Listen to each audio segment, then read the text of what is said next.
Hey Schatz, Lust auf eine Runde Stadt-Land-Fluss? Okay, aber ich fahr.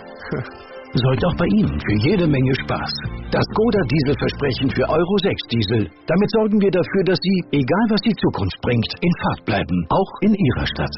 Und das Beste, wer jetzt seinen alten Diesel gegen einen neuen Skoda-Diesel eintauscht, erhält von uns einen Bye-Bye-Bonus von bis zu 7.500 Euro. Mehr beim teilnehmenden Skoda-Partner oder unter skoda.de/Dieselversprechen. Skoda. Simply clever. Blog Talk Radio.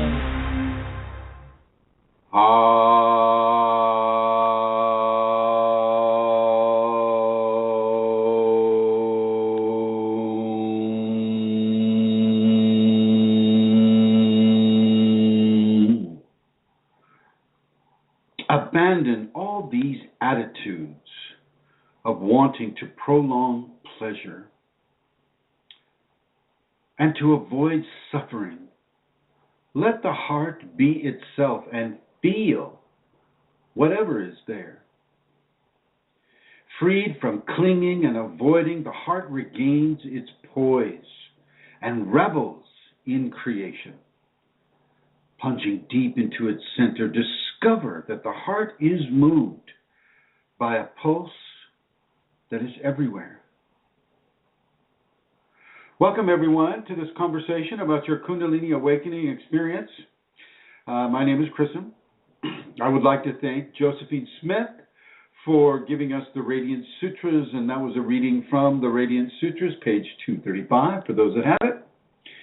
And I would like to welcome you all to this conversation about your Kundalini Awakening experience, and I'm going to go ahead and introduce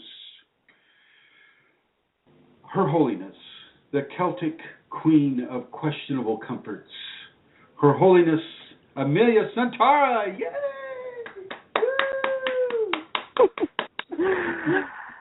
Hello, good night from here, Chrism. Hello, all you listeners in the chat room and everywhere. It's great to be here. Chrism, I would love for you to read that again. The sutras, it was wonderful. Yeah. Maybe later. I would love to hear it again. Sure. Okay, thank you. So it's good to be here. So I will begin as usual with the address that people can go to if they would like to make a donation to the Kundalini Awakening Systems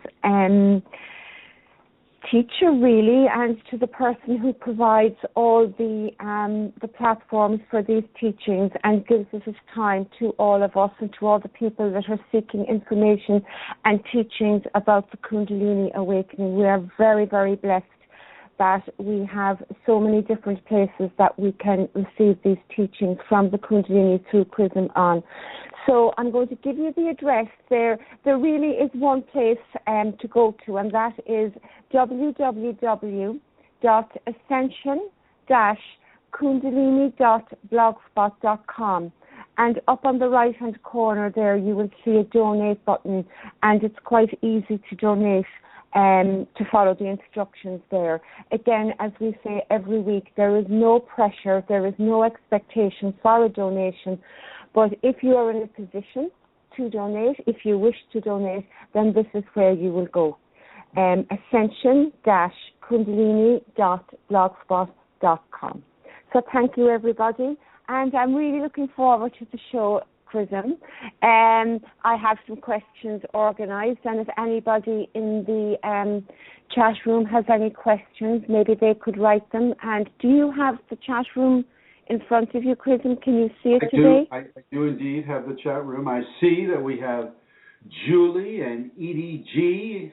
We have guests 1384, 1386, 1394, and 12373. We have MJ Henderson and Steve Jarecki, and I'd like to welcome all of you to this conversation, and I welcome any and all of your questions or comments regarding this conversation. And that goes for those of you in the chat room as well. You can go to Kundalini Awakening Systems 1 at Yahoo Groups. You can go to Kundalini Awakening Systems 2 at the Facebook groups, as well as Kundalini Awakening ! And we have a new group, just new, brand new today, Kundalini Awakening Systems 3.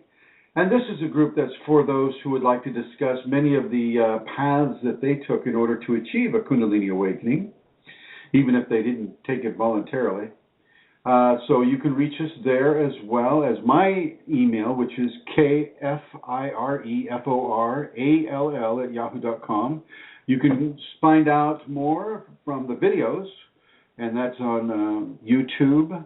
And you just put in Chrism Kundalini, and it'll land on one of those videos, and then you can go through the whole set, about 300 of them. So, in deference to Amelia Santara, I will read this section again. From the Radiant Sutras donated by Josephine Smith. Here we go. Abandon all these attitudes of wanting to prolong pleasure or to avoid suffering. Let the heart be itself and feel whatever is there. Freed from clinging and avoiding, the heart regains its poise and revels in creation. Plunging deep into its center, discover that the heart is moved by a pulse that is everywhere. From the Radiant Sutras, donated by Josephine Smith. Thank you, Josephine. Thank you. Oh, you're very welcome, my dear. So today I'd like to discuss a little bit more about the guidance that the Kundalini gives a person. Very rarely will the Kundalini guide you in a way that you are unable to do. If you are being positioned with a teaching or a task that is purely around and from or by the Kundalini, you know that it's something that is from the Kundalini, then you are able to do it. Now, whether or not you're willing to do it is a different story, but you are able to do it. No blockage is big enough, no problem so insurmountable that you cannot accomplish this task, because it is not being given to you because it is known that you can't do it. It is being given to you because it is known that you can do it. You can do these things. The ego may look at that and go, "Oh my gosh, are you kidding me?" You know, and it'll struggle, and it'll drag its feet. But the Kundalini knows that you can do these things.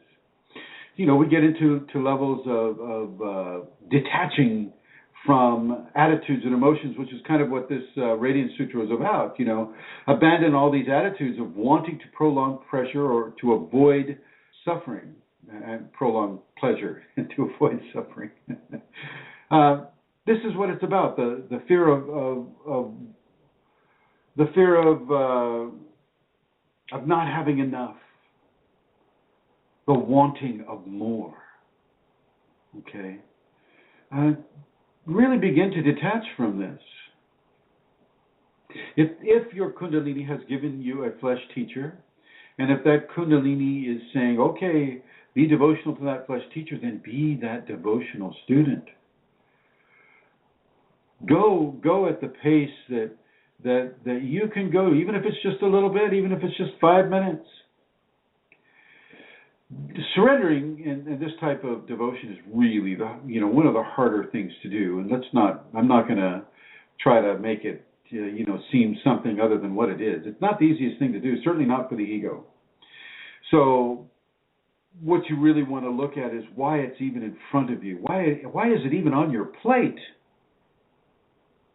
I know that some of you, struggle with this,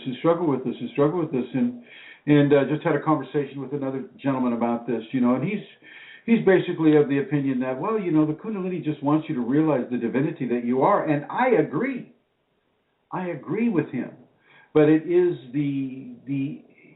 it's the blockages, it's the attitudes of the ego, it's the attitudes of society, which is controlled by ego, that will step in front of you when you just want to meaningfully, get right down in there. Let's see, we're typing in here. So yeah, it's difficult. It's difficult. Looks like you're staying on difficulty. EDG, oh, I see. Yes, she's on and off. Well, blessings to her no matter what. So as these tasks are given to you, don't run away from them. Don't walk the other way. Look at how you can begin to incorporate this into your daily life, into your Kundalini life. You know, you may need to take smaller bites. You might want to take bigger bites. It's up to you. But don't think that because it's uncomfortable or because you think your ego is too big or whatever it is, that it's okay to just walk away. You're never given anything that you cannot have. And don't believe a voice that may tell you that this is wrong for you or this is too big for you, or don't believe that voice. That voice is not something that you want to pay attention to. You wouldn't be with the teacher you are. You wouldn't have the tasks that you're given if your Kundalini did not agree with the level of difficulty and the level of application that task and you entails. Okay? Now, it's very important that you don't bite off more than you can chew, but you do got to bite off something. You just can't float around going, oh, I'm taking a break from everything now. Because Kundalini never takes a break from you, ever. You might acclimate to some of its symptoms, but it never takes a break in its transformation of you. Okay? So realize that and know that and begin to change some of your attitudes about what, basically the contest between you and your ego, your Kundalini and your ego. Look at that contest and make sure that you're able to step into action, step into constructive expression with regards to your Kundalini. Don't walk away.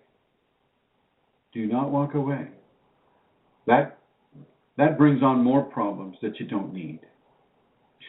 Kundalini can be, physically painful sometimes. You get these massive headaches. Sometimes you get you can have pain in your shoulders and in your wrists and in your knees and your feet and your lower spine. And this pain it's not a phantom pain. You'll go to the MD and they'll go, oh, it's phantom pain because we can't find the source of it. So for them, it'll be phantom pain. But for you, it's not phantom pain. And a lot of that has to do with how you approach working with the Kundalini, how much trust you put into it, how much of the hard work are you willing to do? How much of the hard work is your ego allowing you to do? Let's not fool ourselves. In many ways, many of us are still absolutely controlled by the ego and what it wants and what it doesn't want, what it's afraid of, what it's comfortable with.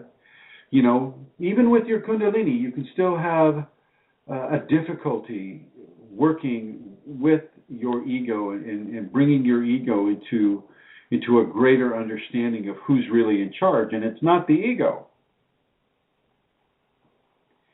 So it's very important for you not to walk away from the challenges, even if they may seem as big as a mountain. Don't walk away from these challenges. Really, really apply yourself. Trust your equation. Trust your Kundalini equation. It didn't give you a teacher. It didn't give you this knowledge unless it felt that you were ready for it. Therefore, you are ready for it. Divinity does not make these kinds of mistakes. People, however, do. People that are being, kind of controlled by their ego can make these mistakes. And so I'm just kind of offering you a reminder of the grace that is around you, the grace that is within you, and that it wants to embrace you, and it wants you to embrace it. Within the context of surrender, that is everything. You surrender everything that you are, everything that you think of, your mind, your body, your emotions, your psychology, your spirit. All 5 bodies of expression is what you're going to surrender. And you'll surrender it to the Kundalini, and if it's given you a flesh teacher, you'll surrender it to that flesh teacher too. Which is sometimes the harder thing, because here in the West, we're adamantly trained not to, never say die, never surrender, don't give your power to somebody else. And you're really, in this context, you're not giving your power to anybody else. You're receiving more power by giving your love and giving your devotion to the Kundalini and its teacher in the flesh for you. You should never ever feel drained of power by a Kundalini teacher. It should always be given. It's a givingness of it. The only thing that you're giving is your surrender to the Kundalini in whatever face that appears for you regarding the Kundalini. And remember, it will not tell you that you're not prepared or it's too big a job to surrender or to be devotional. No, this is actually one of the more empowering paths that there are to practice with Kundalini. And if you've been trying to adopt a devotional lifestyle, well, that's okay. Keep on trying, keep on moving. It's, the biggest room in the house is the room for improvement. So keep going until you can get it to the point where you know that this is that sweet melody within the melody, those words between the lines. And you'll feel it, you'll know it. You'll know it, and if you have a teacher, they'll tell you. Kundalini will also tell you. But you have to do the work, you have to make the moves. You can't go into avoidance or depression. Well, you can, but I think it's probably not the best choice. Okay, Amelia, Your Holiness, come out of the bathroom, please. Dry off. Gosh. There we are. I thought we had abandoned that a few weeks ago. That was really interesting, Chrism, about as I was listening to you there, because surrender, well, you are my Kundalini teacher, my teacher in the flesh, and surrender, to the flesh teacher is surrendering, for me, for everybody, is surrendering to the Kundalini itself. And, it's interesting that, I suppose, I've been doing this for a while, and I have no doubt about it. I have no doubt about my devotion to my Kundalini and to my flesh teacher. And yet, even so, there are phases that, sometimes avoidance will rise, let's call it like that. And the ego will begin to say things, that will want me to avoid certain things. And it is, for me anyway, it is because I know, without any doubt from my Kundalini, that this is the most wonderful blessing I have received, to have a flesh teacher in my Kundalini process. When anything rises that invites me, let's say, to move away from what I have been practicing, or, depression rises, or whatever, disguise, let's say, the ego rises up in, well, because I know, without any doubt, in this other part of me, that this is perfect for me in my process, I can cling to that, in those times when I'm being, let's use the word, tempted by my ego to withdraw from where I'm going. Because when it's going really well, sometimes I find that's when the ego actually talks to me more, and it's an opportunity to go deeper, because that's the choice that rises for me at that particular time.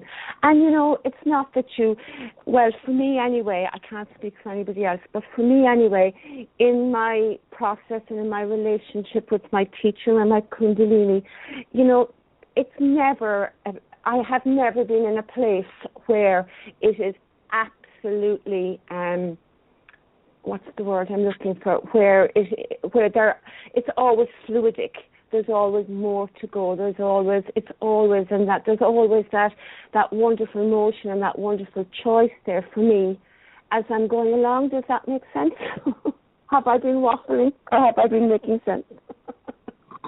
Anyway, that I wanted to wake up. I just wanted to say that. I don't know why, but I just wanted to say that. No. You're right on point. You're right on point with it. Yeah. I'm just kidding. I'm just joking. Okay. I have a practice that I ask people to do. It's called a tiger practice, and I ask people to become the Kundalini tiger, become that sacred cat.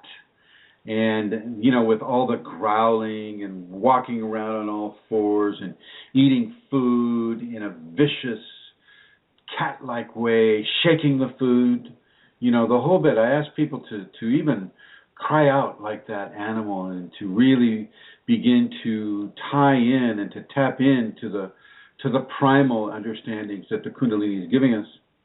And I find more often than not that people have a difficulty doing that. They don't want to cry out like the tiger too loud because somebody might hear them, or the ego kicks right in and starts putting up parameters to that expression, where that expression should have no parameters.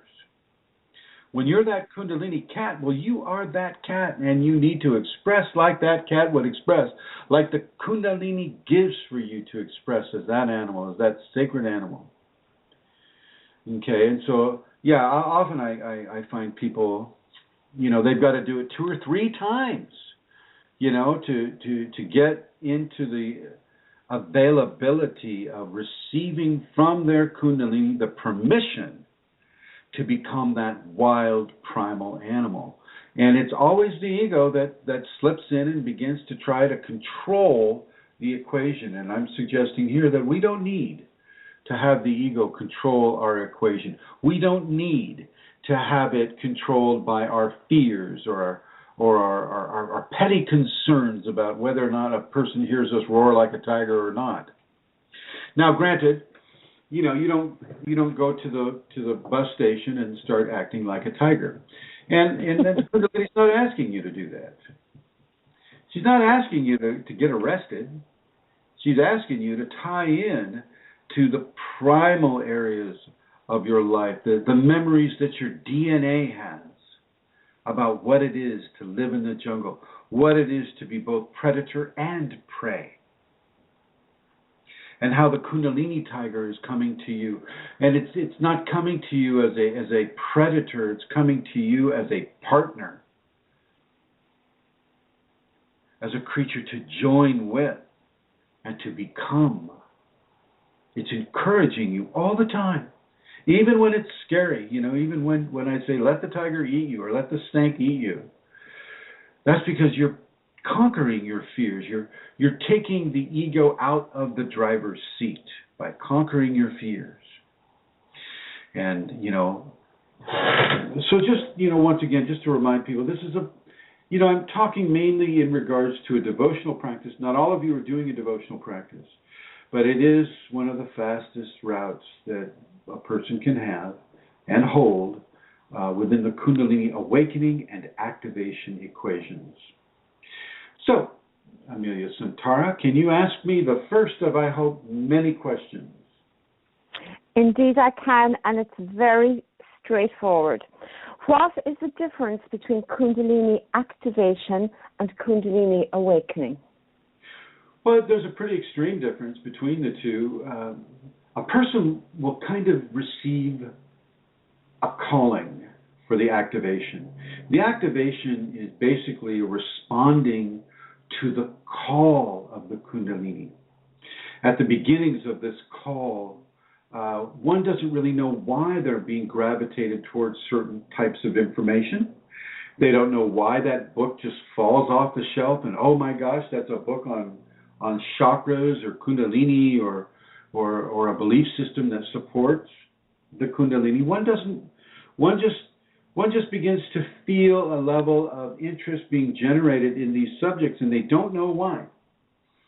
And so they'll go through and they'll explore a lot of the different things, soulmates, twin flames, telepathy, any of the sacred skills, clairvoyance, all of that stuff. Channeling. People start looking into channeling. People look into even the Ouija board. They'll look into the Ouija board, and they'll look into all these avenues, just trying to feed what is slowly but surely turning into a hunger. And as this hunger increases, so does their need for knowledge and information increase. And this is when phenomena begins to appear for a person. And the phenomena can sometimes drive them as they fully engage the activation, still without knowing what it is. Okay, the Kundalini phenomena can precede a spinal sweep. I just want that to be made very clear. The entities, the Kriyas, all of that stuff can precede a spinal sweep. After the spinal sweep, that is the awakening equation. And some of the ancients say, oh, well, activating the Kundalini is fairly simple, but living with it, well, that's a different story. That's a different story. And I couldn't agree more. Activating Kundalini is fairly simple. But if you don't have a way or an equation for living with it, it's going to be a bumpy ride. Heck, it'll even be a bumpy ride even if you do have that equation to live with the Kundalini. But still, that it will be a bumpy ride, and that takes some of the fear out of it, and kind of maybe puts some enjoyment into it as you begin to enjoy the roller coaster ride rather than fear it. Okay. So the activation is leading up to the divine blending, to the divine merging with the human system. That is what is occurring. That is what the person is being called to within the activation state. After the spinal sweep, or even before the spinal sweep, once again, a person can find out what's going on and really, really begin to customize how they live their life in support of the Kundalini. So when that spinal sweep does occur, that merging with the divine occurs, that person is so much more prepared than they would be otherwise with regarding living with the Kundalini. Because the Kundalini is for the rest of your life and beyond. It never turns off. It never goes away. You can become adjusted and acclimated to the many symptoms, and that means that the symptoms will fade or completely disappear to some degree. But that just means that you've passed those certain levels of transformation. It doesn't mean the transformation's stopping by any stretch. You will also need to further your surrender, further your devotion, further your love, further your practice when it comes to the Kundalini, even if you don't have the symptoms. And don't think that the Kundalini is wrong, or not wrong, but don't think that the Kundalini is mad at you or that you've done something wrong because you're not receiving the same level of activity or phenomena that you had earlier in your process. Well, you're acclimating to it. You're acclimating to it, and that is what is bringing its disappearance. Not that the Kundalini is turning it off. That part of the job is done. Okay? So don't go into guilt. Oh, God, what did I do to make Shakti angry? What can I do to get my phenomena back? Don't become so obsessed with the phenomena that you require it to validate your Kundalini awakening experience. Okay? Often, the entity aspect of this journey will only last anywhere from 6 weeks to 6 months, maybe a year. And then you just stop seeing them so much. Doesn't mean that Kundalini's mad at you now and you're just not seeing them so much. It just means that you've accepted the understanding that there is consciousness outside of your five senses. That there are different species and reasons for entity to exist, and that the Kundalini is often testing our fear and our fear of the unknown when she presents us or allows an entity to present themselves to us. Okay? And once again, about entities, don't talk with the entities. Don't engage them in communication. Don't believe what they tell you. The only person that you want to believe is your Kundalini and your Kundalini teacher, if your Kundalini has given you one. Okay? And not everybody has that, by the way. Not everybody has a flesh teacher. I know that this show, I'm doing this show, but not everybody who listens to this show is my student. Most people are here to just get information, get another viewpoint, get some information that maybe feels appropriate to them, that maybe has the clarity of truth to it. And something that isn't, they're not being charged, $5,000 to listen to this information. There are a lot of reasons why people have difficulties with the Kundalini, none the least of which, the greed of those who have the knowledge but refuse to give it unless, copious amounts of money are paid. Granted, I'll accept a donation, but I will not force a donation. Okay? The difference between the activation and the awakening is it's still part of the same equation, but the activation is a calling and an answer. The awakening is living the life with Kundalini. Are you awake, Santara? Hello? There you are. Here I am. Thank you, Chrism. So the next question is, it's about migraines and about migraines being a Kundalini symptom or something else. So I'm just going to read what was asked or what was said. It says, someone told me that migraines are a symptom of Kundalini. And even though I know I have Kundalini for over a year and I have other symptoms, I have been having really horrible migraines and nothing seems to get rid of them. I have gone to doctors and taken really strong medicines and nothing. They make me feel very nauseous. Is this Kundalini related? And what could you recommend to heal them? I have asked Kundalini to heal, but I don't think I'm doing it right. I would suggest that you stop wearing sunglasses for a certain amount of time and you let a level of blue, the blue spectrum of the light come into your eye at an angle.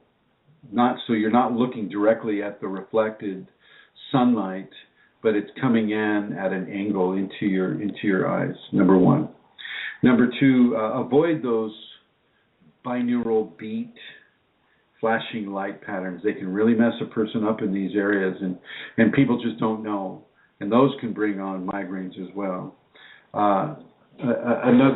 Another aspect of the whole migraine thing is the actual transformative process. I mean, how many of you enjoyed the teething process when you were 2?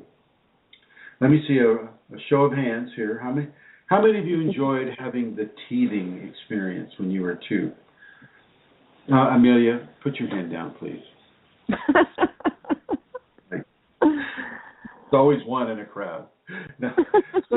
That's me. The story is that, as we transform, some of it's going to be painful. Oh, yes, we are going to put Her Holiness into the blue. There we are.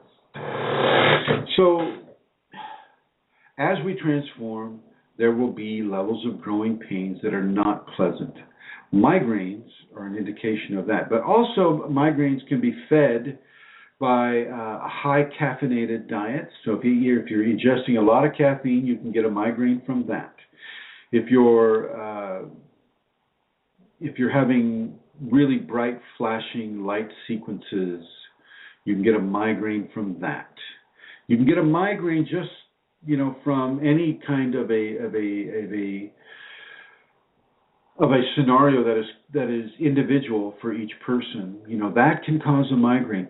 Typically with the Kundalini, you don't have to have migraines. I never get headaches, and I never really did. I understand that a lot of the people that are prone to migraines and that are prone to having headaches or or they're also prone to obsessive compulsive disorder as well, or what they like to call a disorder, obsessive compulsion. I'm not talking about licking doorknobs or making sure that the bows on either side of your shoe tie are exactly the same. I'm not even so much talking about straightening up that picture or making sure the silverware absolutely straight. Okay?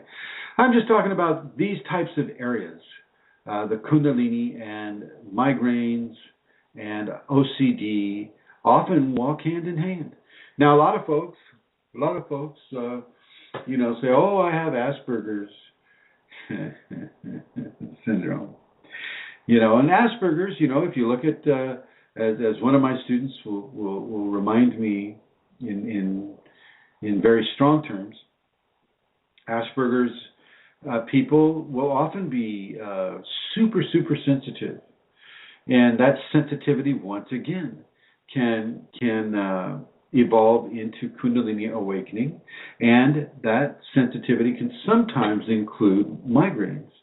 Migraines can come from, excessive noise in your environment or excessive disharmonious sensate feelings, noise being one of them, or maybe a feeling of centrifugal forces pushing, pulling, like if you're on a roller coaster, or say, you're even on a public transportation subway. That can bring on migraine. Tying into people telepathically can bring on migraines, because aside from what Hollywood would like you to think, having telepathy is not as easy as it sounds. Being able to read your girlfriend's mind is not what it's about. It's really more about filtration and how you're able to tune in to specific thought frequencies rather than all of them all at once. And nobody's out there teaching you to tune in. Okay? I'm not even allowed to get into these teachings yet because so few people are there yet. But that'll come. I'll be getting into those teachings in the future. So with the migraines, really stay hydrated. A lot of the migraine issues can be attributed to a lack of the minerals that we use for electrolytes in our fluids. And so drink the coconut milk, eat the watermelon. Now, watermelon is, at this point, this is October 22nd, 2014, and so the watermelon harvest is basically over.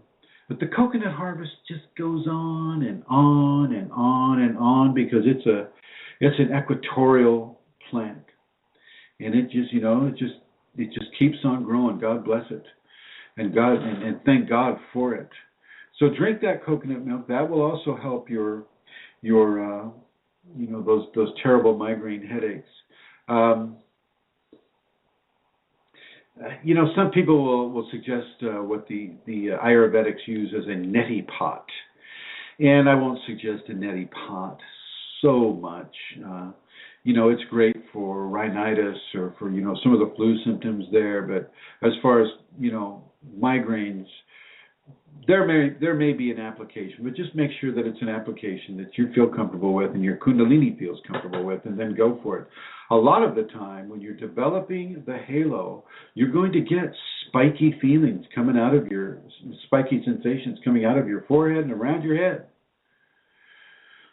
That can also be interpreted as pressure exuding outward from your head, outward from your third eye. If you do a lot of third eye focusing, you can really bring on a migraine. The third eye is not to be focused on at the exclusion of the other energetic centers in the body. You start focusing just on the third eye, like some of these people have you do, these religions, these belief systems. Some of them will have you just focus on the third eye. Oh, okay.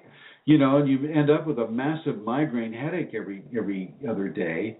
You need to stop doing that. This is, in a way, this is assaulting the gates of heaven.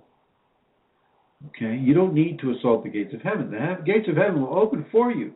And you don't even have to be dead first. You can be right now, right alive, and the gates of that divine place will open for you, but you just don't storm it. You know, you're not a stormtrooper like trying to take down the gates of heaven. So watch your caffeine content. Watch your hot spices content in your diet. Look at how many electrolytes you're getting. Have at least 8 ounces of coconut water each day if you're having migraine headaches. And then, you know, fill the rest of that in with at least a liter. You know, and if you can afford it, you know, get a liter of coconut water. Sip on that all day. It's important. It will help you. It will help you. There are many reasons for migraines, and they're not all current type reasons. Some of them are karma. Some of us have a karmic debt where we have to experience levels of pain before we can experience levels of balance and pleasure.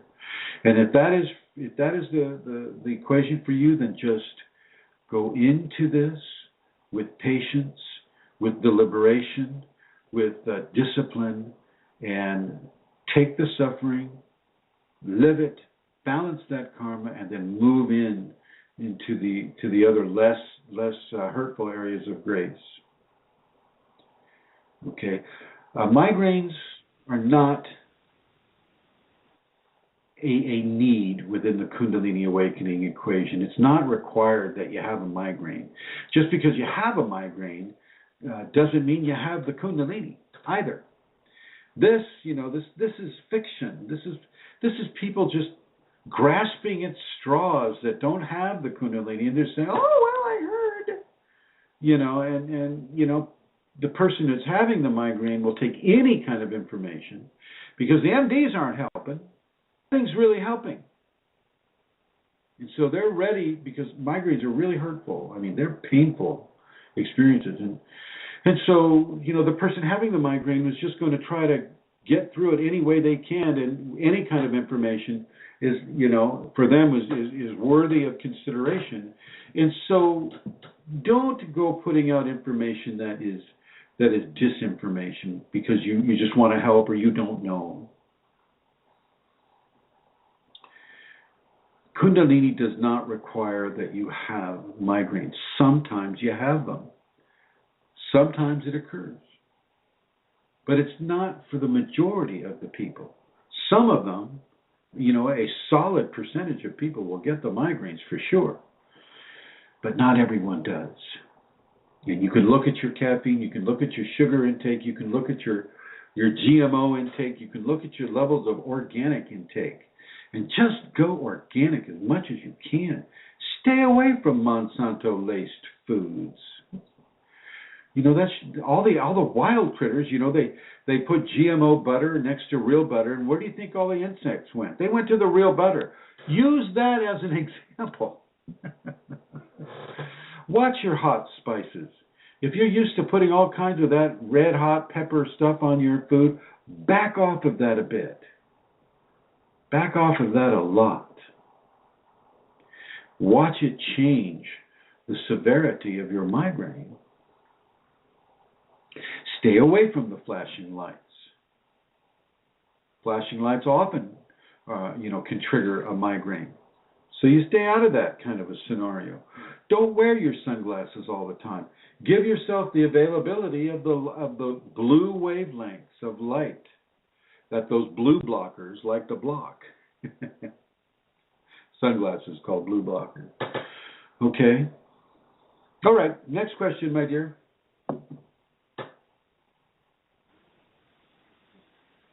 Okay, Chrism. There is a question there actually that I'm going to ask because it's tied in. It says, you know, how much time should it take to open the third eye? How much time? Yeah. Well, it takes exactly 9 minutes and 32 seconds. 9 minutes and 32 seconds. Or 9.32 seconds. Depending on... I'm asking it though seriously, in the sense that a lot of people are asking that question. It's come up a few times, about the third eye, the third eye, the third eye. So everybody's being focused on the sixth chakra, the ajna, or what we call the third eye, because they think that it's going to give them the powers that they want to have, the supernatural powers that they want to have. This can just lead you straight into a migraine. I mean, hello. There is no time limit for the ajna opening. It will open for that person when it is time to open for that person. Now, the eyes up position greatly helps that purpose. If you're just looking at your eyebrows behind your closed eyelids and you're looking up, and you're saying Om, by the way, A-U-M, Aum, and as you do that, and especially during the humming part, the part, that is also stimulating the third eye, so to speak. There is no set time. One person can do it in a week, another won't be able to do it in 5 years. A lot of it is tied into our karma. So, how that practice goes for you, what your diligence is, what your level of interest is, what your level of application and discipline is with regards to third eye opening practice is all going to factor in to how long that takes for that person to open that up. And it's not like the Tibetans. The Tibetans, when they want to rush it, they'll get a steel or an iron shard that's about 4 inches long, and they'll stick that right through your third eye into your pineal, and kind of painful. But I wouldn't do that either. If you do the meditation, you follow the safeties protocols at KundaliniAwakeningSystems1.com. There's a part of the menu there that's called the safeties. You go to the safeties and you begin to practice your meditation with your eyes up. You look up at your eyebrows, and then if you can actually do it slightly, just very, very, very gently, slightly in, so that's like up and sort of cross-eyed. That is where you will hold it. And you have to develop those muscles. Those muscles aren't just like, immediately there. You have to do it all, every single time. You have to force yourself to do it. And yes, the eye muscles can become sore, and they can become strained, and I'm not saying leave it up to the point where you're really, really hurting there, because once again that'll bring on a migraine, right? So what you do is you just do it enough so that your eyes begin to want to go there naturally. So every time, pretty much every time I'm closing my eyes right now, and the eyes just go straight on up to that, what they call the brow of points. The brow of points would be your third eye, okay? The brow of points. And so there is no set time, Amelia Centauro. Thank you, Chrism. There was another discussion went on as well that's related. It was about cranial plate migration. Now, I know that's not about migraine, but could you speak a little bit about that? Somebody was asking, was that associated with ear ringing and other symptoms? But could you say a little bit about what that is, cranial plate migration? Cranial plate migration is the movement of the plates of the cranium of the skull.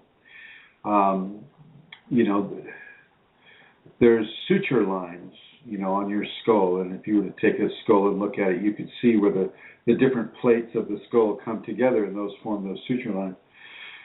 Those will begin to move, and they will begin to position themselves around the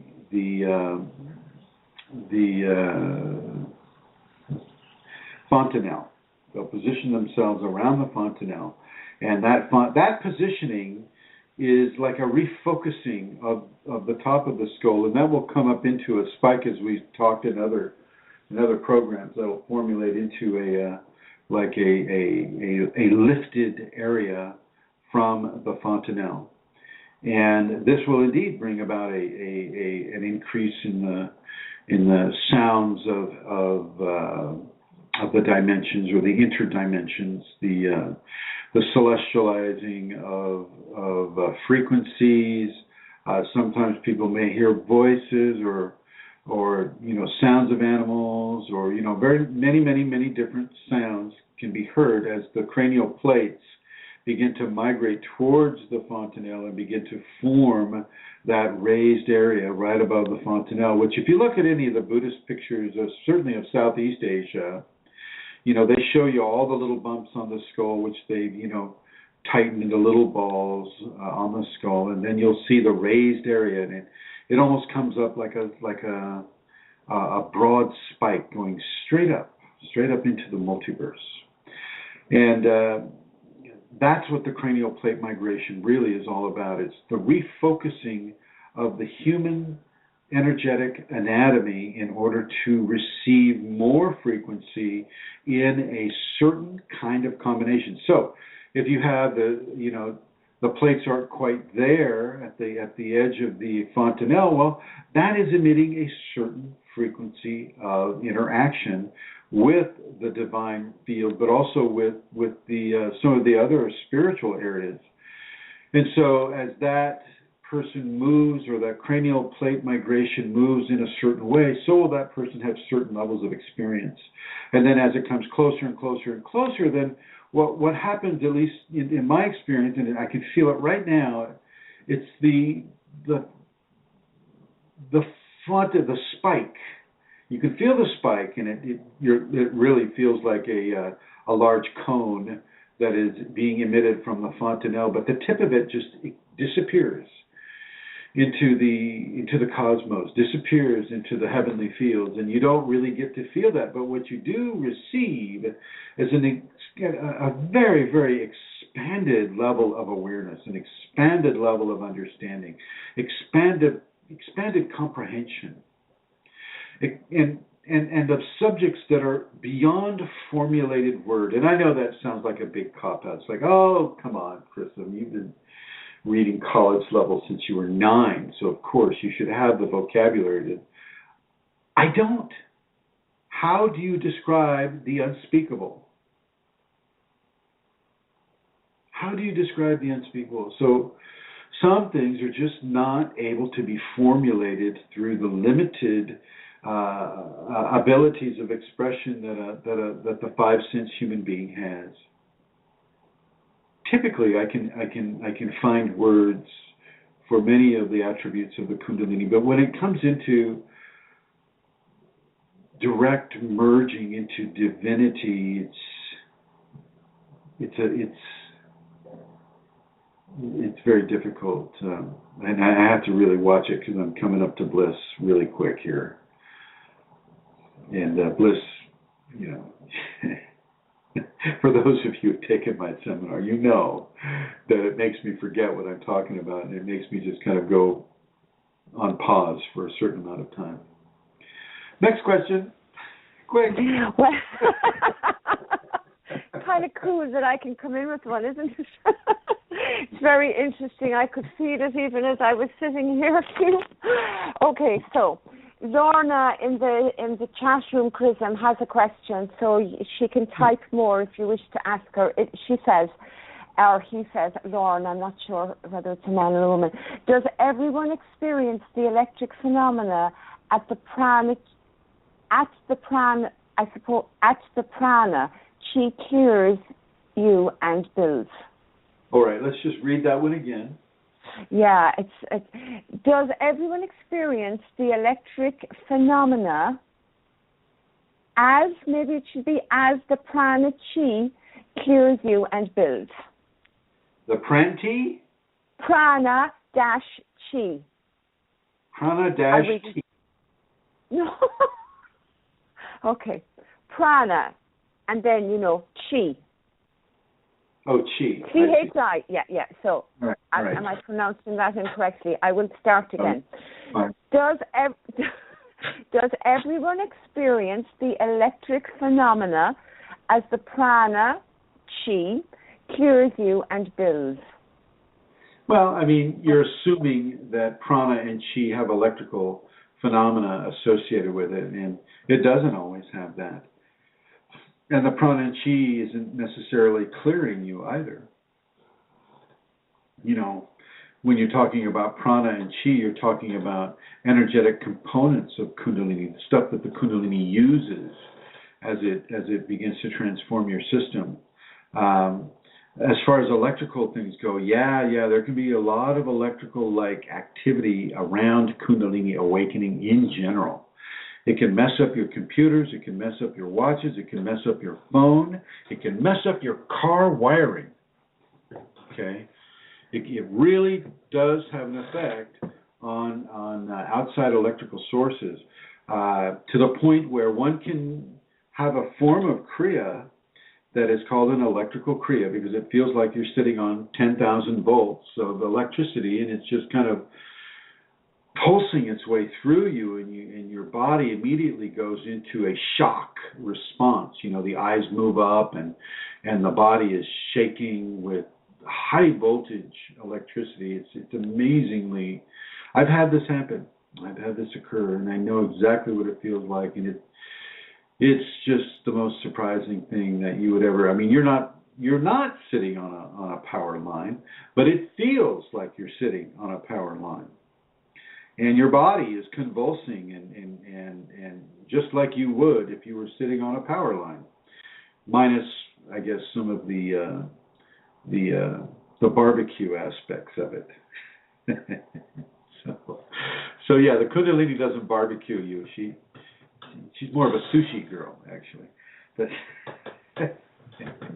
so no, the Kundalini doesn't. It won't electrocute you. It'll just feel like you're being electrocuted.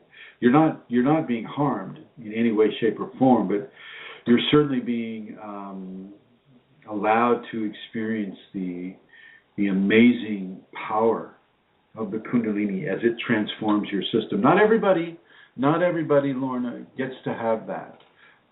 One gentleman I know was having it for over 4 years every day. Think about that. Thinking about having electroshock therapy every day for 4 years, for hours a day. It's an amazing equation that this gentleman is having. And he's pretty much a genius already. But I have had this, and other people do indeed have this, Lauren, and it is, to say the least, it is surprising. I don't know where you made the prana and chi connection with that. Where did you make the prana and chi connection with that, Lauren White? Go ahead. Oh, typing away. We'll know if it's he or chi. Probably, somebody is like telling you that, and it's just not, Kundalini is what carries the electricals, not prana or chi. So yeah, go ahead and have you had the experience, Amelia, the electrical kriyas? No, not of the type you've talked about, Chrism. I have had some, but they're like little things. They're tiny. They're just little electric ones. I've had 1 or 2 of them, but nothing of the voltage that I've heard you speak about, or of that other gentleman you speak about. No. I've never heard of the little book of Hercules, Norm. So I don't know what that pertains to, except perhaps Hercules, and that it's a small book, a little book. But yeah, if they're talking about prana and chi distributions and the relation to Kundalini, then they're a little bit off in the way that I'm understanding your questions and the premise to your questions. So I see we both have MJ Henderson and Lauren White typing away. I'd like to say hello. Go ahead. I was going to say, while they're typing, Chrism, there was also another. Oh no, Lorna has just said. Oh, they're saying it is actual stages of Kundalini, and we know this. We know that they're saying these are actual stages of Kundalini. This is something that your Kundalini, Lauren, is saying, well, this is true. This is actual. This is true. This is real. And if so, then you'll want to ask them the question. Yeah, being able to get broken electrical lines to work.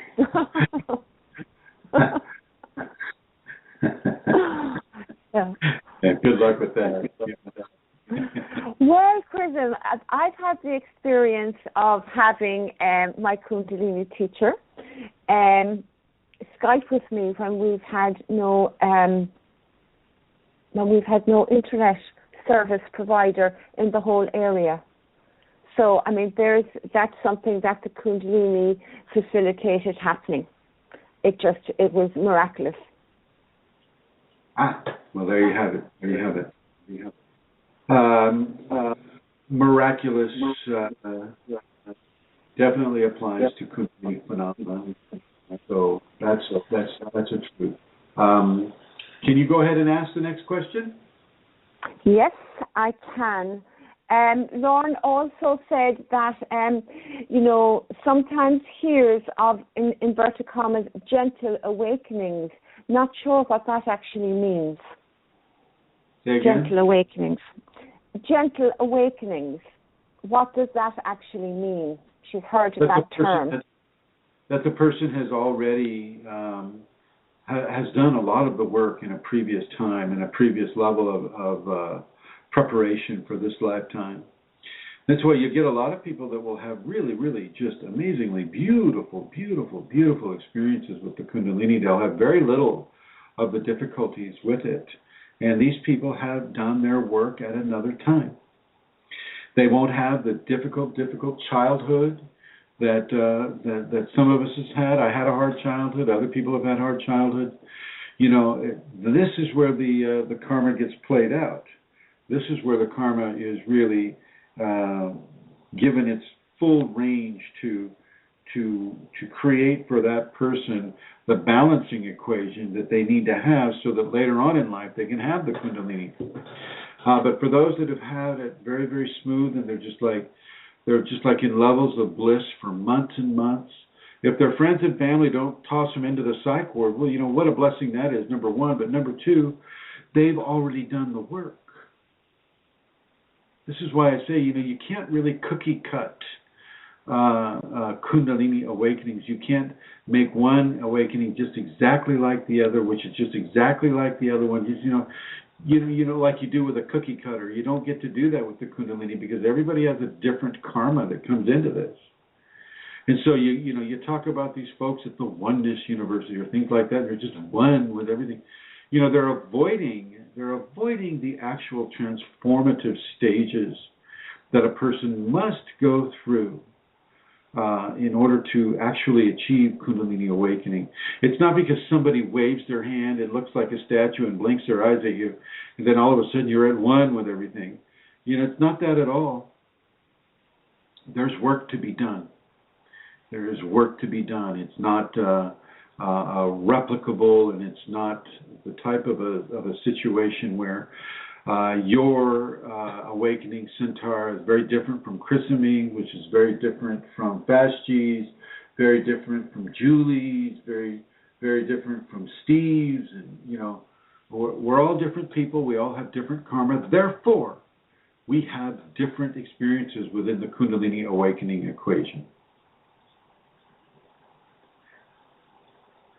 Next question. Okay, the next question is, so there's a statement first, Chrism. Kundalini knows me better than I know myself. So it's thy will be done or Kundalini thinking come forth. So how do you reconcile that with making conscious decisions to change your life? After making so many changes and letting go of superficial junk, nothing I choose seems to feel right.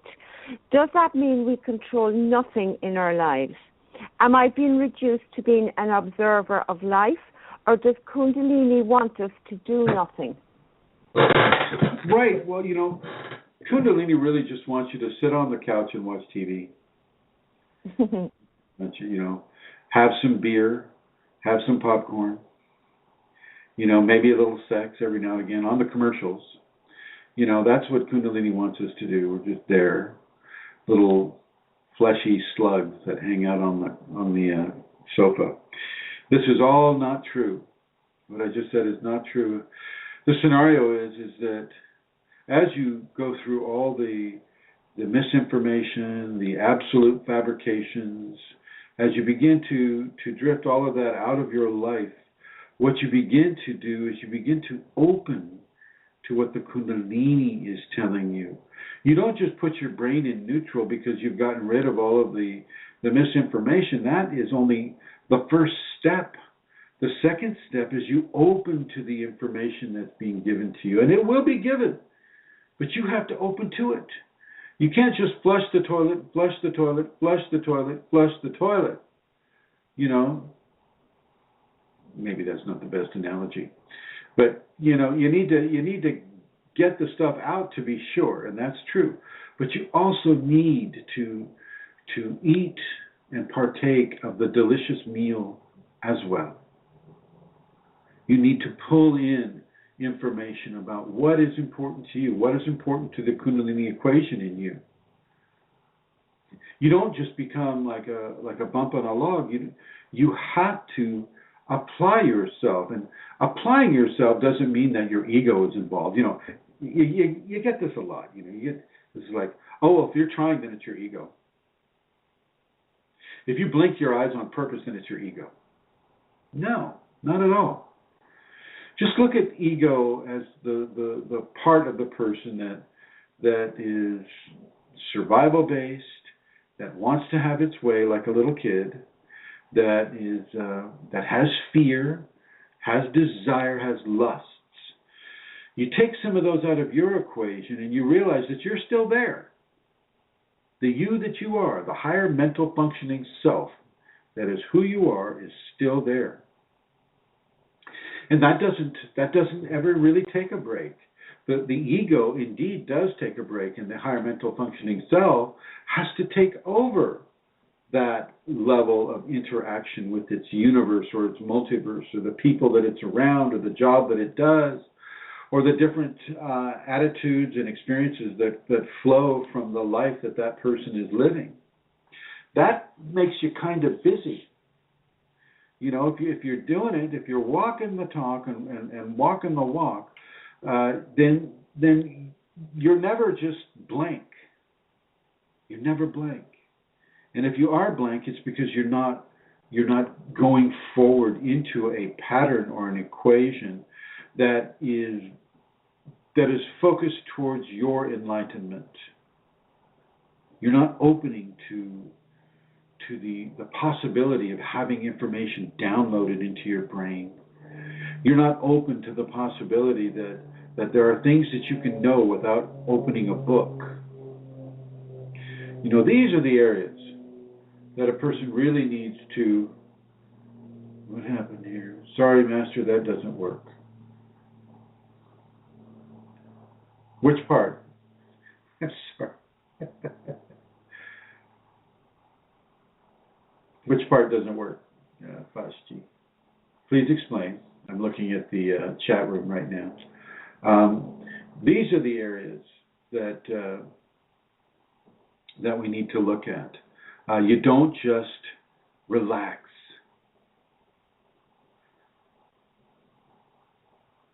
And just, you know, you constantly do your practice. If you're in a devotional practice, then you know that the practice is ongoing. You're not resting. Now, the person that asked the question, they got rid of this, they got rid of that, and now they're going, well, okay, now what? Well, you don't get to stay in neutral. There's further for you to go. What levels of blockage do you have, say, against interpreting the design that the divine has for you? What level of change are you resisting, if any? Oh, the couch potato. Oh, come on, Fashji. Jeez, Louis. Let me see if I can. This would be John. This is John's job for Amelia, is it? Give me a beer. I hope John heard that. Did John? Yeah, he's listening upstairs. He's like, give us a pint.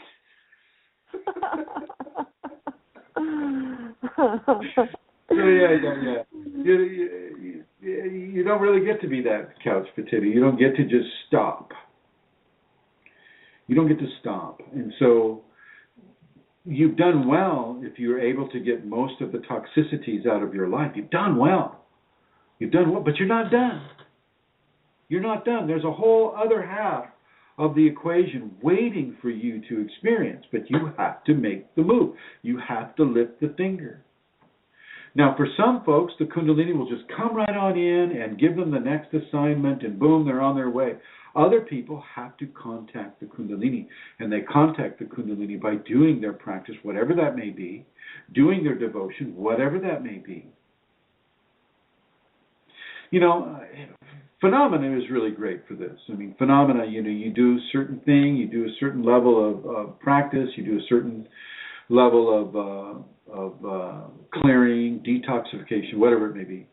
And boom, you get some phenomenon that just kind of like pushes you further. It's like, yeah, I'm on the right track. Well, we don't all get to have that in the same way, and if at all. Some of us have to dig much deeper to find our motivation, to find what it is that allows us to be driven further and further and further into the heavenly fields, to be that divine bridge. Okay? So we're not all the same in this way. And so, but if you do feel yourself kind of stuck, kind of like in neutral, kind of like not moving, and you know that you need to move, and your body wants you to move, but you're not moving, that's because you've got to do it. You got to lift that finger. Shakti's not going to do this work for you. She'll just wait until you get a stagnant energy response, and that's really hurtful. That is painful. I don't want any of you to have stagnant energy response. It hurts like arthritis. So move forward, even as you're detoxing, even as you're in the middle of your devotional sequences, even as you move through these areas of your life and your old teachers are falling away, old ideologies are falling away, old programs are falling away, old relationships are falling away, old misinformation is falling away. Well, keep that momentum going. Keep it going. And then reverse the process. Breathe in the knowledge.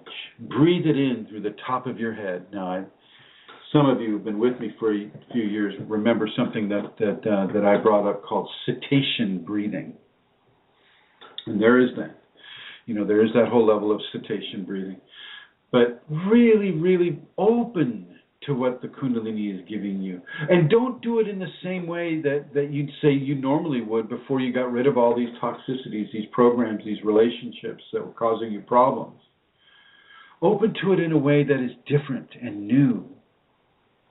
Because this is different and new information that you're getting.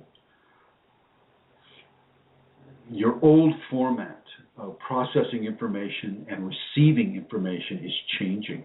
Remember the cranial plate migration. Remember that as these plates move into position around the fontanelle and begin to form that cone of energy, remember that as these plates move, so will you begin to experience different things. And you may not feel the plates moving, or you just may. You know, it's not hard to feel the cranium move. It only needs to move a little bit, and a person typically can feel it quite strongly, very pronounced. And some folks would even, you know, misinterpret that as the beginning of a migraine or some sort of a problem, and it is not. It is natural. Your body knows how to respond to Kundalini. It knows far more than your ego knows. Okay?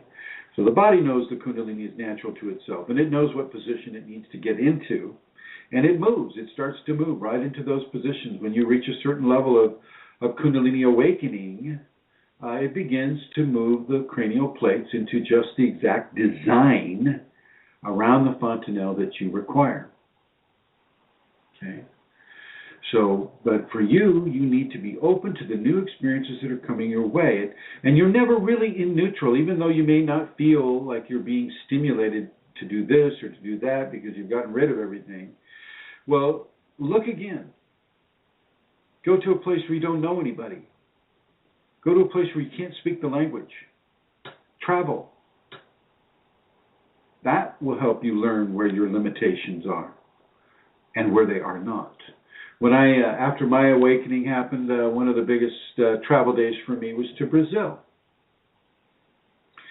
I stayed there almost a month. And at the end of that 3 weeks, I was dreaming in Portuguese. A person can really begin to establish new levels of experience, new levels of knowledge, new levels of expression, if they're just willing to take the step. Yes, Amelia. So the next question, thank you, Chrism. The next question is about detox. Is the detox from the reprogramming of the ego something that any person would experience that is correcting their ego? Or is this the Kundalini because our Kundalini is awakening? Well, it's typically with Kundalini, it's not subtle. There's a lot of sensation associated. You don't have to have faith. I have faith that this will come. No. You don't. It's there. It's right there in your face, and so you don't. There's no real mystery. Certainly not about the phenomena. Maybe what's causing the phenomena. If a person doesn't know that it's Kundalini, they can be mystified by that. But ask the question again, would you please? Yes. Is the detox, the detox, is that from the reprogramming of the ego something that any person who is I'll start again. Is detox from the reprogramming of the ego something that any person would experience that is correcting their ego? Or is the detox the Kundalini because our Kundalini is awakening? It can be both. You're making separations where separations don't necessarily need to occur. Anybody can detox, and if you detox off of caffeine immediately, well, you may have a headache as part of your withdrawal system, or you may feel, this urge to get more caffeine. And this would happen to the Kundalini person, or to the individual that's not being awakened at the same time. I mean, most of the time, though, within detox phases, the Kundalini is pushing that issue. It's pushing the detoxification. It's pushing you to change your diet, to change what it is you consume, to change what it is you believe, to change what it is you use as entertainment and what it is you use as programming in your life. It will push you to change those things. And certainly if you follow the safety protocols, well, that will do the same thing. So within a Kundalini context, it's very, very different than say, the unawakened person would experience. Very, very different, because there's an energetic behind what is being done. There's that whole teaching arrangement. The Kundalini early on takes very, very basic teaching structures. If you do something and then the Kundalini makes you feel good, well then, hey, that's the right thing to do. If it makes you feel bad, well then, oops, that's the wrong thing to do. So we're taught in very, very basic equations, early on in our process, and that has to do with diet. That has to do with programming. You'll get a sense if something is true or something is not true. You'll feel that. You'll get a sense of this food is right for me, this food is wrong for me. Last week it was fine, but this week it's not. It just goes across the whole horizon of emotions and experiences that we can have. It's very different for the Kundalini awakening person, because all of a sudden they know that what they were taught their whole life as being unreal is all of a sudden real. Oops. That takes a bit of a realignment. The unawakened person doesn't have that problem. They just, I need to give up alcohol, or I need to give up cigarettes, or I need to give up, coffee, and I need to stop believing what this belief system tells me, and I need to stop believing what the government tells me, or whatever. They're going to feel it more as a choice than as an enforced vector of experience. Okay? Yeah, thank you. There was a discussion on the group Okay, so a member of one of the groups spoke about feeling as if she was going to disappear. She said she had a disappearing feeling. And she writes, what was the disappearing feeling I was getting? Maybe an alien abduction, question mark. I'm confused on this particular part. I remember the feeling was so strong, I felt as if just one more revelation and I was gone. Or maybe it was just because I had never experienced any of that before. And I know, Chrism, you've spoken about going out of phase, and I'm wondering. That's what it is. That's what it is. It's going out of phase. You can have your body or a body part, an arm, a leg, your neck. They can go out of phase for you. Other people will still see them, but you won't see them. And you'll think. And do you feel that as a whole? Could that be a whole body experience? No, not necessarily. Okay. No, I mean, so, for instance, this first woman I worked with that had this, her arm would disappear.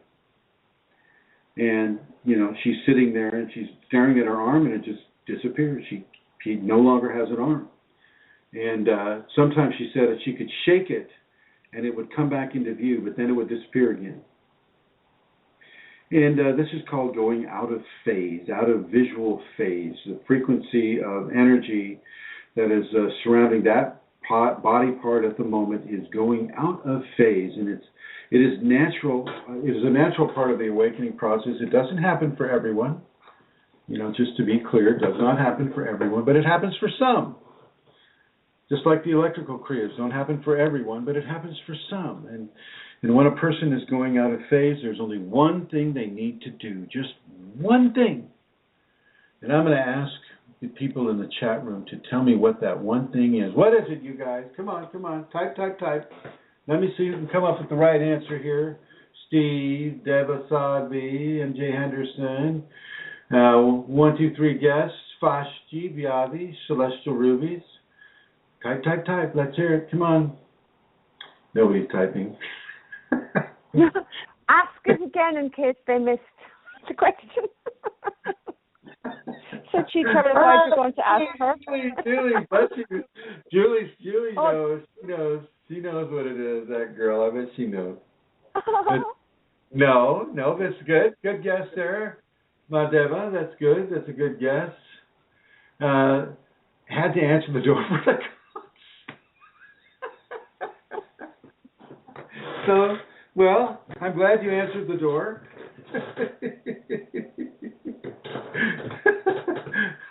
I hope they were nice cops. Self service. Oh. Well, isn't that nice? You're a very understanding woman. It's like many, many different tests. Well. Well, all you do is put your tongue up behind the upper front teeth. That's what you do. That master switch is what will keep a person from going out of phase. And once that woman learned how to do that, she got her job back, she got her house back. I mean, her life went back to normal only because of that one thing. And it's a very important one thing. So everybody listening, you in the archives and those of you listening live right now, put that tongue tip behind the upper front teeth. Definitely do that. The other thing that you can get if you don't do that is a tongue tip burn. And you don't want this, like putting your tongue tip on an ice cube tray and, oops, it's stuck, right? Like that. So don't do those things. Okay, next question, my dear. The Tibetan Book of Living and Dying speaks of a teacher who told his students the date of his death. They prepared and he went home. Is this what we all ultimately achieve with the Kundalini Awakening process? Do we leave? My ego has fear and is clinging to loved ones. No, this is not an automatic part of the Kundalini Awakened scenario. Why does that work, MJ Henderson? It works because the tongue tip has a massive chakra on it, and behind your upper front teeth there's another chakra, and when those two chakras are joined, it allows the connection between thoracic channels and cranial channels to be complete. And that's why that works. And you'll notice if a person just closes their mouth, the tongue tip will naturally go there of its own anyway, just to keep that connection solid. And as far as this next topic goes, say again, Okay, so I'll read the whole thing. The Tibetan Book of Living and Dying speaks of a teacher who told his students the date of his death. They prepared and he went home. Is this what we all ultimately achieve with this Kundalini Awakening process? Do we leave? No, you don't get to ultimately do that. You don't get to ascend necessarily unless you're really, really being amazingly honest with yourself and moving into the Kundalini and embracing the Kundalini and living the Kundalini and breathing the Kundalini. Well, then an ascension platform is being developed. But if you're kind of being drugged, kicking and screaming, then a different type of an equation is being given, which will come back to you in your next expression. After you die in this life, it will stay with you into the next one. And so the scenario is no. I mean, that's not such a difficult thing to speculate on your death and to have that become right. I mean, I don't know Tibetan Book of the Dead, but when you reach a certain point, you can just move on. As a teacher, you can just move on. Ramakrishna, he was having a chocolate one day, and the student came up and started giving him a hard time. Oh, how can you be so unattached from sensation and pleasure? And here you are eating chocolate, teacher. How can you do that? Oh my gosh, you're breaking all the rules. And he said, well, it's the only way I can stay here. 3 days later, he died.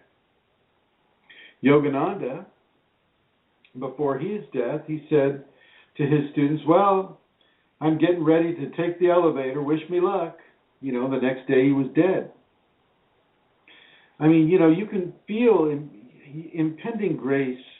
Depending on what level you are at within the Kundalini, you'll be able to see the invitation for corporeal dissolution.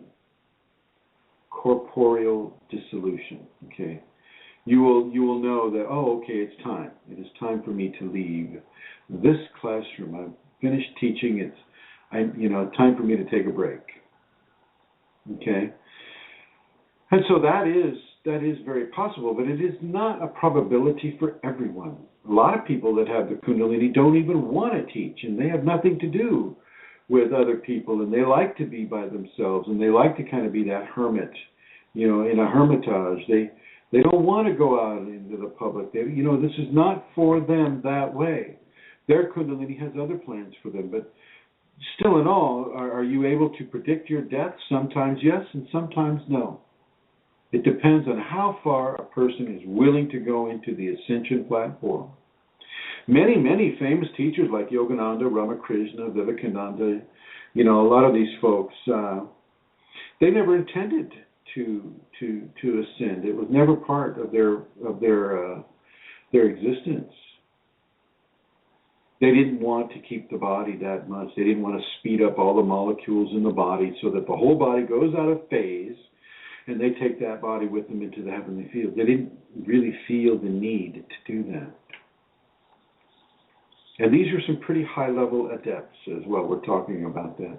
Because a lot of that whole attraction to the ascension is to escape death, is to escape the loss of the body, which really is just ringing with egocentrism. Ego wants to survive at all costs, no matter what. Okay, so really, no, it is not a guarantee that you're going to do that you're going to be able to plan on that you're going to be able to go, okay, everybody, next week at 7:04 p.m., I'm going to be passing on, so I want to have a big party until then. unless you're going to commit suicide, that is probably not going to happen vis-a-vis your Kundalini.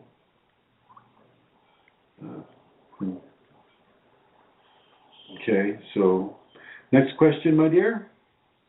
Next question is from a member who was new to one of the communities, and the person says, "Hi, I'm new to this community, and I have a question.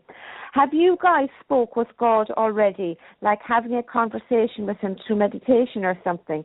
How can that be done? Because I have heard from someone that you were actually talking to yourself, but in a third language. Is that true?" So I'm asking, yeah. We're making an assumption that God is male, number one. God is not him or her. It is him and her. So there's that. Do we talk to God? God talks to us, and yes, we respond, certainly within a Kundalini context. The divine is constantly in levels of communication. They're just not verbal communications all the time. This person makes the assumption that the only way to communicate is by talking. That's not necessarily so. Phenomena can give you communication. Kriyas give you communication. Meditation gives you communication. These are NVCs, non-vocal communications. And so that is constantly there is a level of interaction with divinity. Within a Kundalini context. It never stops. Even when the person, doesn't want it to continue to go, it just continues going. There's a constant level of programming changes, of informational updates, shall we say, that is constantly occurring between the awakening person and the divine. It never stops. Next question. The next question is, sometimes I will have random Kundalini experiences where my wire plugs into someone else's consciousness. I observe someone else's day routines through their eyes. It can last for a few minutes or sometimes for hours. At this point, it seems to be random, but with Kundalini, there is always an agenda. I am trying to understand. Although I can't hear anything or do anything in these states myself, I am wondering why this happens or if anyone else has this phenomena. Well, the best thing one can do really is to go into a level of meditation and good feelings and bliss and love and joy and happiness, and let that become a sun, an inner luminescent sun that person can partake of, that other person that they're experiencing this with. That is the best response that you can do. The Kundalini is placing you there so you can learn about what it is to be behind the eyes of another person, so that you can understand that perhaps some of their problems are your problems too, and there's a mirroring that is taking place, and this can be done as a teaching. But for the most part, it's also an opportunity to give joy and love and grace and beauty and happiness to an absolutely perfect stranger. It's an opportunity to give service of an immense value, because the Kundalini is placing you right there inside of their equation. Why would you substitute curiosity for service? Which one is more egocentric?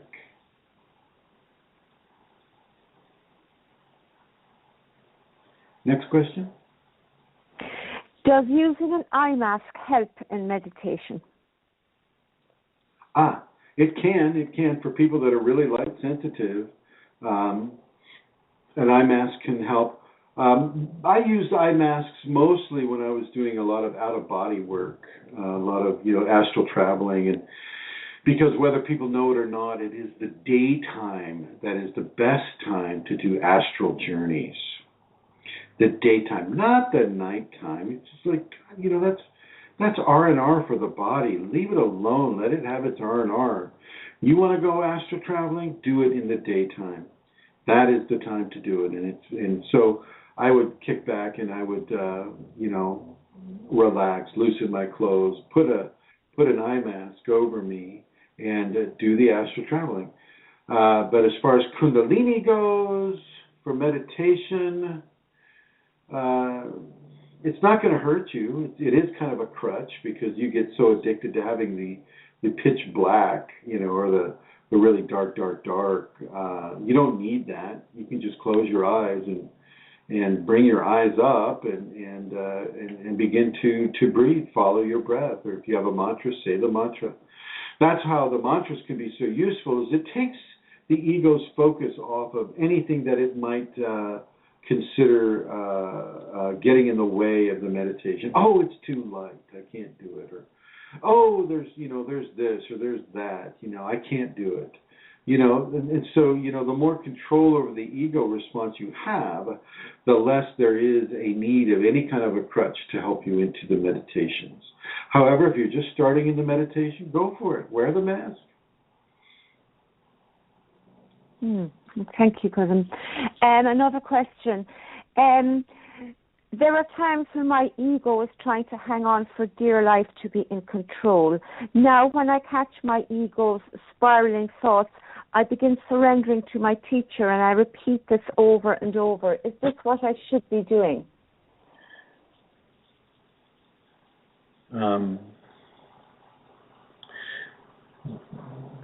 Read it again. No. Okay. That's a long one. Okay. So the person is saying that, they're talking about their ego trying to hang on. I mean, it's about surrendering to the Kundalini and ego wanting control. And they're saying that their ego is trying to hang on for dear life to be in control. And so when they catch things like their ego's spiraling thoughts, this person begins surrendering to her teacher, and is over and over and over. Is this what I should be doing? This is the flesh teacher, I assume, that they're surrendering to. Yes, this is a flesh teacher. In this case, it's you. Well, in that equation, then, it is absolutely appropriate because. Oh, yeah. Let me just put you here for a second. I'm getting that echo. Okay, yeah. You say the mantra. I mean, typically the teacher should tell you that this is what you do when your ego is really, really forcing you to work hard to pay attention to getting rid of its control over your life and to retraining it into understanding its new responsibilities, such as being unattached and being serene in the face of fear, things of that nature. And so, part of that will help you is by using your flesh teacher as that focus of surrender. You surrender to that flesh teacher. You give that flesh teacher everything that you are. There is no limitation. But, make sure that the flesh teacher you choose is somebody that has a level of integrity that you can trust. That's the thing. You have to be able to trust that flesh teacher. You have to look at maybe a paper trail or even an internet trail. Mine is terrible. Don't look at mine. But you have to be able to trust that internet teacher, so that once that trust is established, you can just really, really, really surrender to the Kundalini by use of that flesh teacher. And the flesh teacher should help you and encourage you in doing that. And you should be able to report to that teacher, your progress. This came up from the ego. I was deathly afraid of spiders, but I went ahead and I bought a stuffed spider and I put it on my bed and I'm okay with it so far. I'm still feeling a little nervous. The ego is really trying to control me with this fear. And so I'm just surrendering to you and I'm in that surrendering, I'm detoxing this program of fear. I'm detoxing this karma, fear of spiders. I'm detoxing this by surrendering to you, my teacher. Thank you. You're welcome. Thank you, Chrism. Could you speak a bit about serenity in a Kundalini context? What serenity means? Serenity means a level of peace and tranquility that a person has, not through use of drugs, not through use of a special meditation process, but through the combining of oneself with divinity. Keeping that as a fact, accepting that as a fact, and allowing that to permeate their being. There's a certain level of permission that one has to give in order to have serenity come upon them. And it does come upon you. You'll feel it. You can feel waves of serenity just begin to wash over you. For those of you that are Kundalini awakened, ask your Kundalini to give you some waves of serenity just so you can know what it feels like. It's an amazing level of tranquility and peace where there is very little worry. There is zero anxiety. Okay, it is a level of enlightenment that allows a person to have complete equanimity within themselves, balance amidst the storm that may be happening around them. You know, it's a way of healing yourself without the bombastic phenomena that can often accompany the Kundalini. But this phenomena is just as strong, but its value is with peace, tranquility, calmness. This heals the body, this heals the mind, this heals the fears of the ego. And this begins to help a person detach, because as you feel this peace and this serenity, you realize that, I should just pull back there a little bit. You come into very specific realizations about what it is to be attached to anything, what it is to have expectation of anything, what it is to be tethered to certain programs of thinking and certain programs of response and reacting. What it means to be, constricted by programs. The serenity begins to show you in very calm and peaceful ways that there is no need to be afraid ever. There is no need to be enraged ever. That is just basically a damage that is committed to the body by the untrained soul. All of you that are listening to this have the ability to reach beautiful levels of Kundalini serenity, and I really, really, really strongly advise you to bring that into your current expression. And the question is, Chrism, how do I bring that into my current expression? And this is how you do it. The first thing you do is you ask for it. You ask for it. And you let that asking be truthful and honest. And then you open for whatever that reception may be. And you may want to just kind of calm yourself already. Calm yourself down and take the anxiety out of your life. Take the money pressures out of your life. Take the relationship pressures out of your life. Take the cops at the door question out of your life. Sorry, Julie. I think that would add to anybody's anxiety. You take these levels of anxiety out, and you can have the CIA or the military come to your door, and it won't matter. It won't matter to you one bit. Matter of fact, your radiance will begin to put them more at ease. At ease, soldier. So yeah. It's like the Christ said about the mustard seed. You can throw it out into a hard pavement and it'll die. You can throw it out on hard ground and it'll die. You can throw it out on a rock, it'll die. But if you throw it out onto fertile soil and you take care of it, you nurture it, well, then it'll grow and it will bless you 1,000-fold. Well, this is true.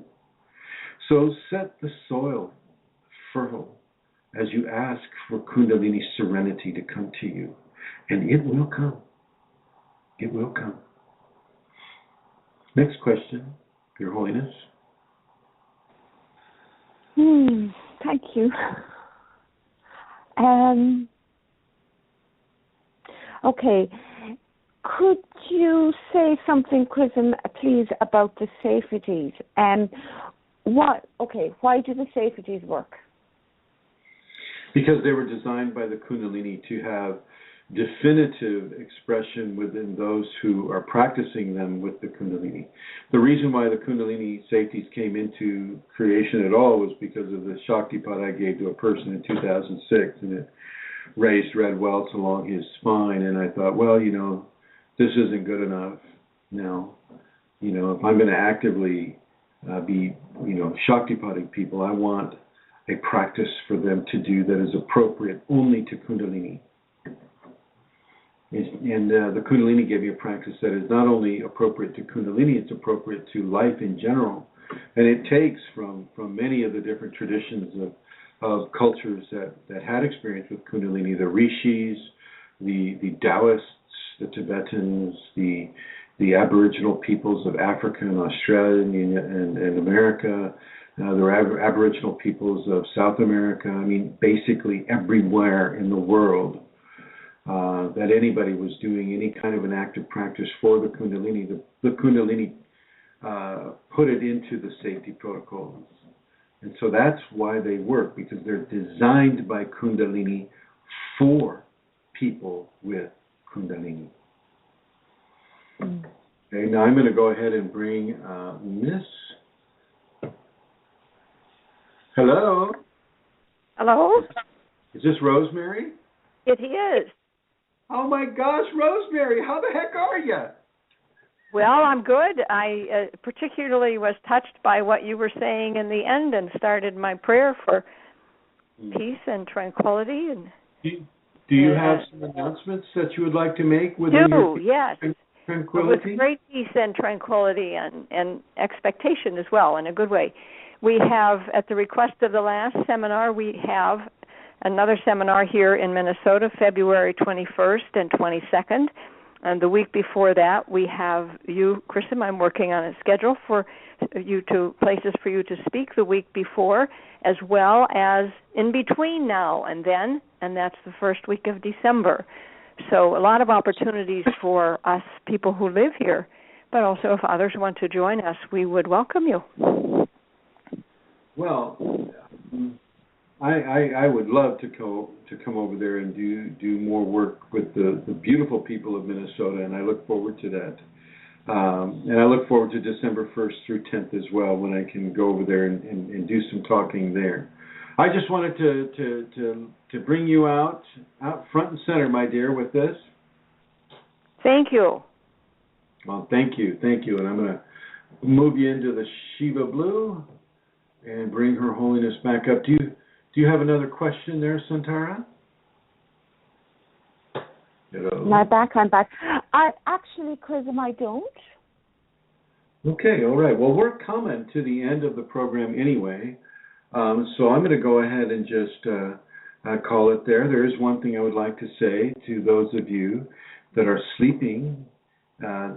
Hopefully that's not everybody in the chat room there. It's just like, I don't see any snoring going on over there. This is maybe a little bit from Vashti.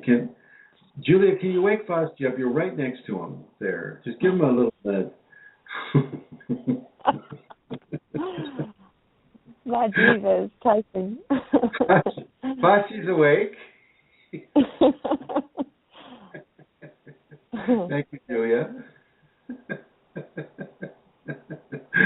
I know you guys. You guys are great. You guys are wonderful, wonderful people. And thank you for joining us in this program today. Do me a favor, personal favor, if you would, all of you, and spread this thing around. It's time for this information to get into the population. So do your best, everyone.